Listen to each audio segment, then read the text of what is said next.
get rid of a PlayStation because that year we were playing in a PlayStation Bowl, so we got a whole bunch of PlayStations and whatnot. And man, the app, Let Go, you know, just something you think is just so seamless that everything should just kind of be seamless and you know, just easy.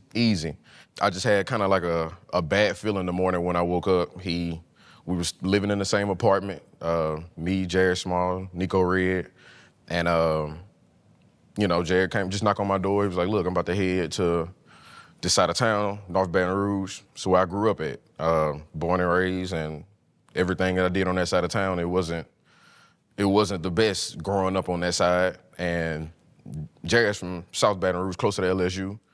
And I just had a bad feeling that morning after he kind of knocked on my door, told me he was gonna head out that way, and something told me to just call him before he even got there. And I told him just meet me at my mom's house, because I just hopped in the car and just headed straight to my mom's house. I'm like, look, I'm gonna ride with you, so everything could be, you know, just smooth. It wasn't me like foreshadowing anything, but it's just I know how things go on that side. And from that point, like we end up meeting at my mom's house, hopped in his car or whatever, and headed to the destination wherever they planned on, you know, doing the exchange at. The whole time, I'm just kind of like in a fog, feeling that I never felt before. I wouldn't say my intuition is good. I mean, my stepdad at the time was a narcotics police officer, ex-Marine. My mom was in the Army. It's just little things that I learned growing up, just kind of stay on your P's and Q's and always kind of be ahead of the situation. Granted, you know, what city that we live in, man, so I'm assuming that everything is already negotiated, price, everything. I'm just thinking it's gonna be something smooth. So when you get there, you don't know what Jared has communicated with the guy. You just figure, I'm gonna ride with him. I know North Baton Rouge. And now y'all pull up and the exchange is about to happen. What happens then? They kind of, you know, not necessarily a little back and forth. It was just more of like about price, about whatever he was going, you know, sell a game for. And at that point, my ears perk up, because it's like, I'm thinking, oh, this is done. If you already going to do an exchange on something, especially through the app and how everything was going, I'm like, all right, this should be no more than 5 seconds. You know, 5, 10 seconds, it shouldn't be any more than that. And man, just from that point, it kind of went south, bro. The next thing I see is a gun towards Jared's head. I mean, my only reaction was, you know, either I'm about to watch my best friend lose his life, or do something about it. As far as me always kind of having my sidearm on me, is something that I grew up around. My dad being a cop, knowing how to necessarily store my weapon, how to have it in certain spots. And then at the time, I was already kind of trained in certain classes. I've trained with the SWAT under my dad, with learning how to do certain things and work my weapon. You know, it was Jared or him. And I mean, I honestly hate how it went, especially learning just more things about the individual, and just, I wanted the best for I wish it would have never went that way. Just wanted the best for everybody in that situation. But at the time, man, the way I kind of looked at Jared and kind of felt like that was probably gonna be my last time seeing him, it just was. What made it possible, Clyde, for you to be able to pull the trigger? I can't imagine being in that position and having to do that. When you knew it was time to save your friend's life, what's going through your head? The very first thing was, I don't want my best friend dying. Second is, if that happens to him, what's stopping the gun coming towards me after the fact? And it being two of us gone for no reason. And that's just, that's a hump that I've never been able to get over. It's a horrible feeling.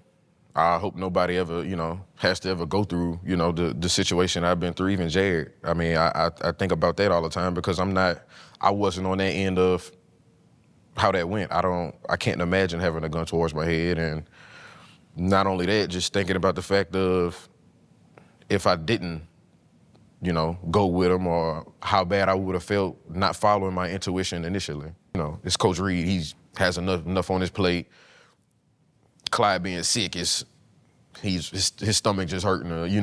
It's stuff like that. You know how the NFL is. I think the thing that kind of triggered him the most was this past camp, and I was rolling the first few weeks, just doing everything I needed to do, and I say with that last week I had a bad episode. I was in my room and just couldn't stop throwing up. They ended up taking me to whatever the nearest hospital was, and I was in there for like 4 or 5 days. I got down to like 180 pounds, small, couldn't eat, to me, same old thing, same old routine. They're gonna do whatever they're gonna do, and then at some point I'm gonna get up out of here and I'm gonna be able to go back. They were having meetings, they still having meetings, still in camp, and I'm hopping on my iPad, getting meetings, like kind of FaceTime in. And then Coach Reed kind of leaned into the camera, just like, "Oh, what's up, dude?" And I was in a hospital bed with all this stuff hooked up on me. He just was like, I didn't know it was that bad every time that they was telling me you were sick. I'm just thinking, you probably at the crib, tucked in bed, do whatever, and you just sick. He didn't think it was to the extent of Clyde has to get almost like pretty much hospitalized and revived every time he has one of these episodes. And then he comes back in the building smiling, cracking jokes and all these other things like nothing ever happened. And I think that's what kind of pushed the NFI deal before the season started. He was like, we sitting here just not necessarily not doing anything, but in the position that we in, let's get him as much help as we possibly can. Whatever doctors around here, KU and all these medical people and all this other stuff, and he knows how I am about, the medical field, and I'm in school for it now.